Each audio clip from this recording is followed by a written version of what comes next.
Selamat malam, salam super untuk Anda dimanapun Anda berada. Senang sekali saya Hilbram Dunar kembali hadir di Mario Teguh Golden Ways. Spesial malam hari ini karena adalah Hari Batik Nasional. Saya dan Pak Mario juga menggunakan batik bersama sahabat super yang sudah hadir di studio juga menggunakan batik. Dan yang lebih super lagi adalah sahabat super yang sudah hadir di studio Metro TV adalah teman-teman dari Kementerian Hukum dan HAM. Berikan tepuk tangan. Terima kasih Bapak, Ibu untuk kehadirannya malam hari ini. Mudah-mudahan dalam kondisi yang sangat membahagiakan Anda semua. Apa kabar? Super. Dan juga untuk Anda dimanapun Anda berada, saya harapkan sedang siap-siap untuk menyaksikan Mario Teguh Golden Ways dalam kondisi yang menyenangkan, penuh dengan cinta. Walaupun kadang-kadang ketika kita bicara mengenai cinta, ada benci juga yang mungkin bersembunyi di balik cinta itu. Kenapa tidak kita bahas mengenai hal yang satu itu? Malam hari ini Mario Teguh Golden Ways akan membahas mengenai antara cinta dan benci. Seperti apa? Kita sambut sama-sama Pak Mario Teguh.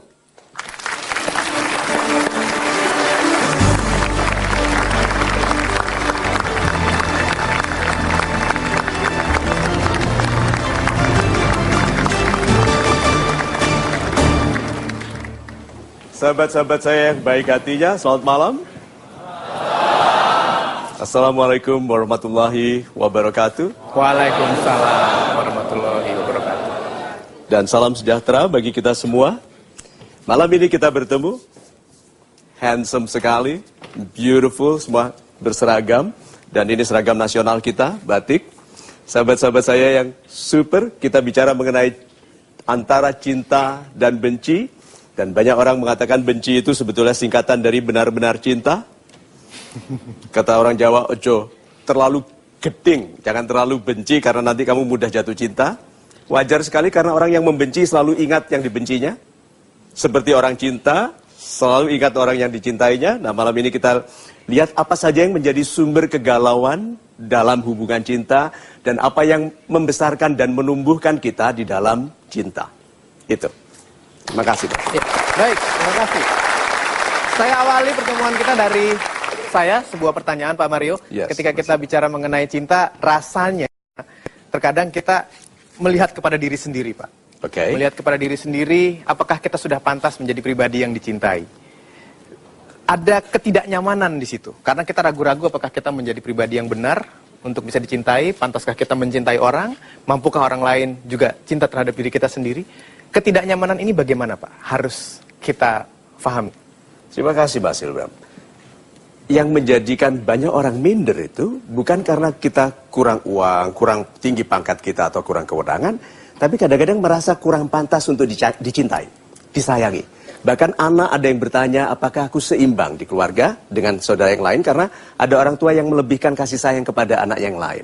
Atasan yang melebihkan perhatian kepada orang yang lain. Nah, pertanyaan apakah aku pantas dicintai ini sebetulnya dasarnya adalah sense of self-worth. Rasa bernilai. Nah, anak-anak yang tumbuh dari keluarga yang baik, rasa nilainya baik. Nilai dirinya baik. Itu sebabnya mereka mudah merasa percaya diri. Nah, yang menjadikan masalah adalah ternyata di dalam hubungan cinta, itu memang akan ada perbedaan sebagai kekuatan untuk menumbuhkan. Karena tidak ada kekasih yang tidak mengatur. Ya. Kekasih itu semakin wanita semakin mengatur. Iya, karena tidak ada orang di dalam hubungan baik dicinta itu yang tidak dituntut untuk menjadi seperti yang diharapkan yang mencintainya. Itu sebabnya mulai ada konflik, perbedaan antara orang yang dicintai dengan perilakunya membuat kita mencintai orangnya, membenci perilakunya. Itu yang menjadikan hubungan kita antara cinta dan benci. Nah, jangan sampai kita dibenci oleh orang yang tadinya mencintai kita karena kita menolak berlaku seperti yang diharapkan oleh yang mencintai kita. Itu Mas Hilbram. Terima kasih, Pak Mario. Mencintai orangnya, membenci perilakunya, itu mungkin banyak di antara kita yang sekarang sedang terjebak dalam suasana hati seperti itu. Tapi selama program ini mudah-mudahan bisa dipertenang suasana hati Anda. Kita mulai ke pertanyaan dari sahabat super yang hadir di studio. Silakan. Boleh? Siapa yang ingin bertanya? Ya, boleh, Ibu? Atau? Oh, Bapak. Oh, silakan Bapak. Selamat malam Pak Mario. Selamat malam, Pak. Salam support dan salam cinta Pak. Salam super Nama saya Yasmon dari Biro Perencanaan Kementerian Hukum dan HAM. Yes, Bapak. Dalam kehidupan kita sehari-hari, kita sering terjebak berpikir dikotomi, Pak. Hitam dan putih, baik dan jahat, laki-laki dan perempuan. Sepertinya ketika kita membenci sesuatu, kita sama sekali tidak merasakan cinta. Dalam sebuah tulisan oleh Roger Dawson, saya membaca dalam bukunya The Secret of Power Negotiating. Sebenarnya lawan dari cinta itu bukan benci, tapi ketidakpedulian. Super. Pertanyaan saya kepada Pak Mario adalah, apakah menurut Bapak benar cinta itu lawannya benci? Atau bisakah ini terjadi pada saat yang bersamaan? Terima kasih Pak Mario. Super sekali.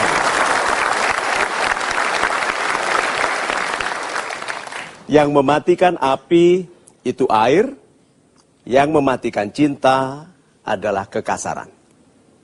Kekasaran adalah ketidakpedulian terhadap hak orang untuk merasa baik.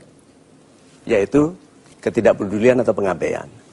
So itu sebabnya kita membenci. Kadang-kadang orang yang kita cintai ini kita benci. Tetapi itu terjadi hanya setelah cinta menurun. Waktu cinta masih hangat dan baru, tidak ada benci. Ya, karena kita sedang mencintai konsep kita tentang kekasih. Bukan tentang orang itu. Kita tidak pernah bicara mengenai orang itu loh di awal cinta. Kita bicara mengenai orang sebaiknya seperti ini.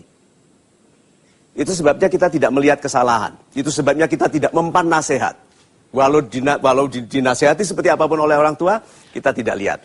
Nah, di dalam pernikahan, di dalam hubungan yang lebih dekat, baru ketahuan bagaimana orang itu tidak berlaku hormat, tidak mendengarkan. Karena kekasih itu kan pertama kali karena melihat satu sama lain. Itu di awal cinta kan begitu toh? Melihat satu sama lain. Tapi yang menjadikan pernikahan itu indah adalah kalau dua-duanya melihat ke arah yang sama. Yaitu ke kehidupan yang jujur, yang setia kepada satu sama lain, yang menghormati. So, saya setuju Bapak bahwa yang mematikan cinta adalah ketidakpedulian. Super. Terima kasih Pak untuk pertanyaannya. Silakan lagi ingin bertanya. Angkat tangan Anda. Silakan. Ya. Ibu. Selamat malam Pak Selamat Mario. malam, Ibu. Terima kasih. Saya izin bertanya Pak, kenapa bila kita mencintai seseorang, tapi dengan perbuatan dari orang yang kita cintai itu menyakiti hati kita, sehingga mengurangi rasa cinta kepada orang yang kita cintai. Mengapa bisa demikian Pak? Terima kasih. Mengapa bisa demikian? Sebetulnya tanya ke dia. Loh, yang dia yang nyakiti ibu kok. Mengapa ada orang sampai hati begini? Orang yang disakiti oleh kekasihnya harus sadar bahwa dia sedang jatuh cinta kepada orang kecil. Orang besar itu keinginannya adalah memuliakan hati orang lain. Orang kecil memuliakan dirinya at the cost, at the expense, dengan biaya sakit hatinya orang lain.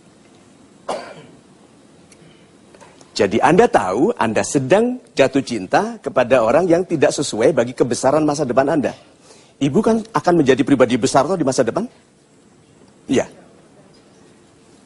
Sahabat-sahabat saya muda, angkat tangan yang akan menjadi menteri. Super.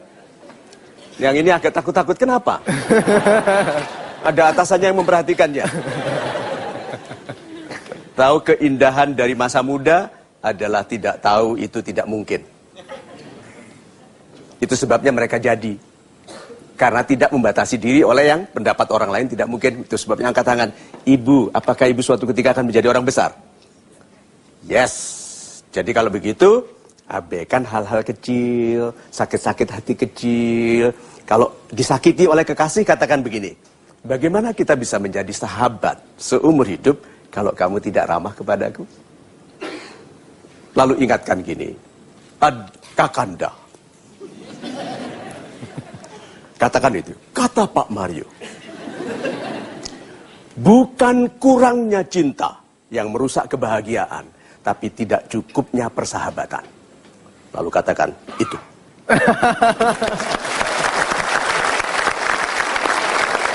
Cukup jelas ya Ibu.